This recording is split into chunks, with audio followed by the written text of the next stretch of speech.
Welcome back to MMK Speaks, our very own interview series with some exceptionally exciting and illustriously high-profile individuals. If you haven't already, please show us some love by subscribing to our channel and sharing this with colleagues and friends. Today, we are very, very lucky to be joined by Conservative MP Saqib Bhatti MP. Saqib was elected as the Member of Parliament for Meriden in the 2019 general election, securing a huge majority in excess of 22,000. At the age of 33, he made history when he became the youngest and the first ever Muslim to hold the role of the President of the Greater Birmingham Chamber of Commerce, an organisation which represents over 3,000 businesses in the West Midlands. He was also on the National Board of Vote Leave, backing the UK's exit from the European Union. He received an MBE in 2020 for his services to diversity and inclusion in the business community. Thank you so much, Saqib, for being here, and a special shout out to Ali Fazal for helping to facilitate this interview.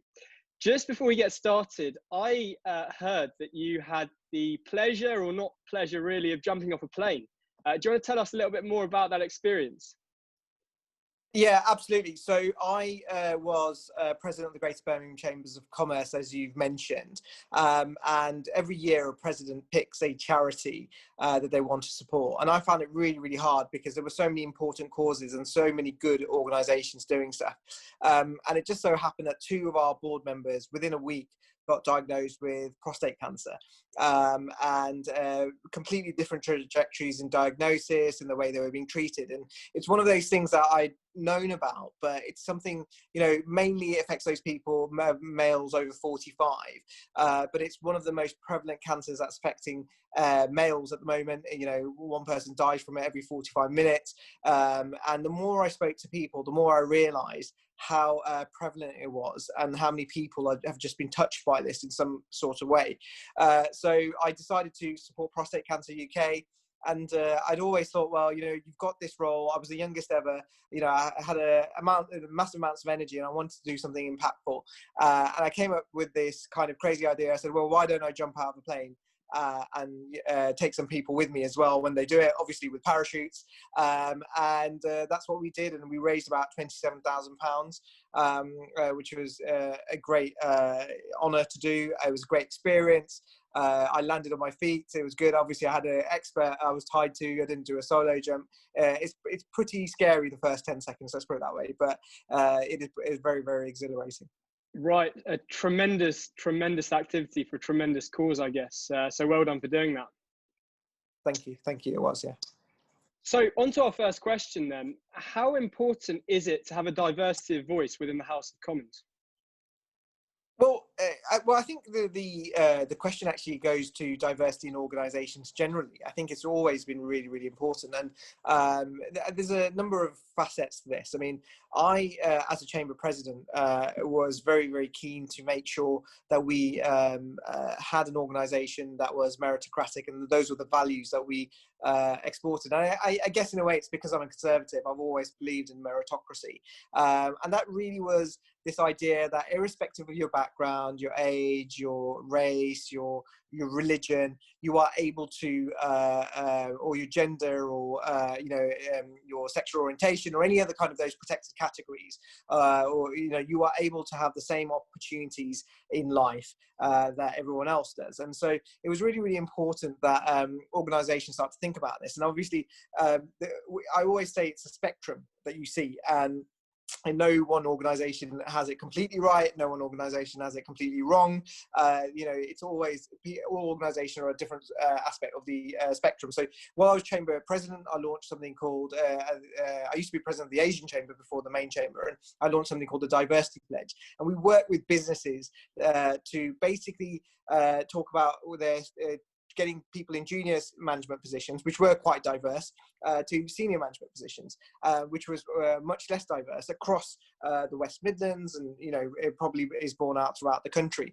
And a lot of businesses, we ran a pilot, we had funds from the local enterprise partnership, and we did this, and we found that a lot of businesses were really keen to do this, but actually they just didn't know how to go about it, and there was almost a hand-holding exercise, and the results were astonishing. We had hundreds of jobs created. It was just a very, very good result in total. So but the key aspect of this was we didn't have quotas. We didn't say this is how many people we must have of a certain category. What we had was a meritocracy, and what we wanted was diversity of opinion and diversity of thought, because we are all on a different journey. We've all got a different experience, and there may well be something that I know that the person next to me doesn't know because I've lived a certain experience, I've been through something.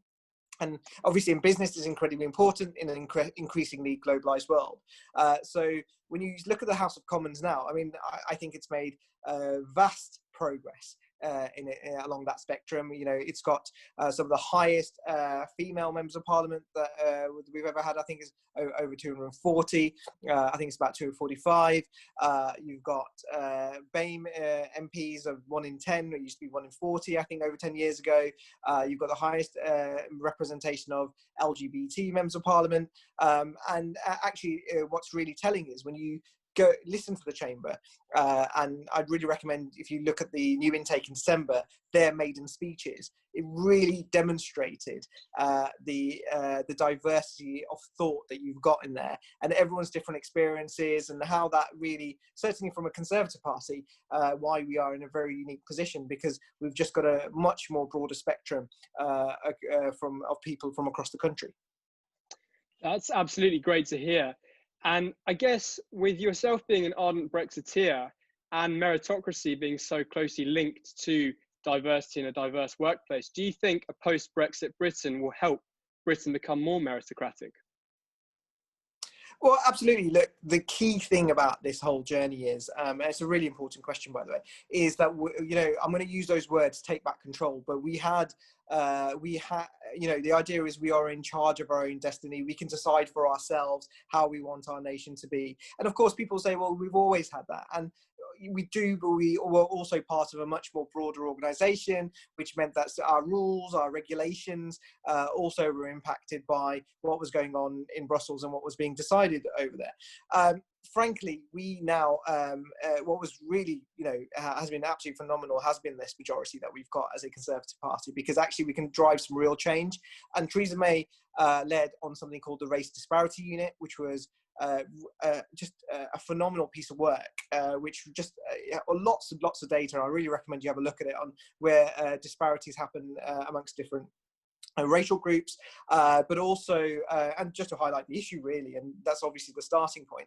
But you know, in recent months, we've had things like Black Lives Matter. We've had other situations occur, and actually having that diversity really is really important. Well, when I was on Vote Leave, I led a campaign group called Muslims for Britain.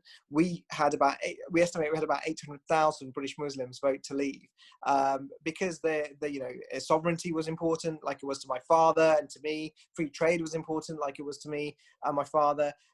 Immigration played a role in it, because actually a lot of people felt hard done by in terms of the immigration policy, and that's going to be one of the key things that's going to change now, because actually it's going to be based on the value that people bring to our country, not the colour of their passport, for example, which, you know, if it was a European passport you could come in, but if you were outside you go through a lot more stringent kind of process, and so there's some really exciting things that happen. But actually, Brexit or no Brexit, you know, our destiny is in our hands, and it's up to us.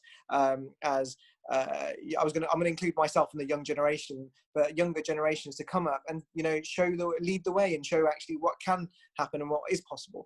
So there's some great opportunities out there. Fantastic.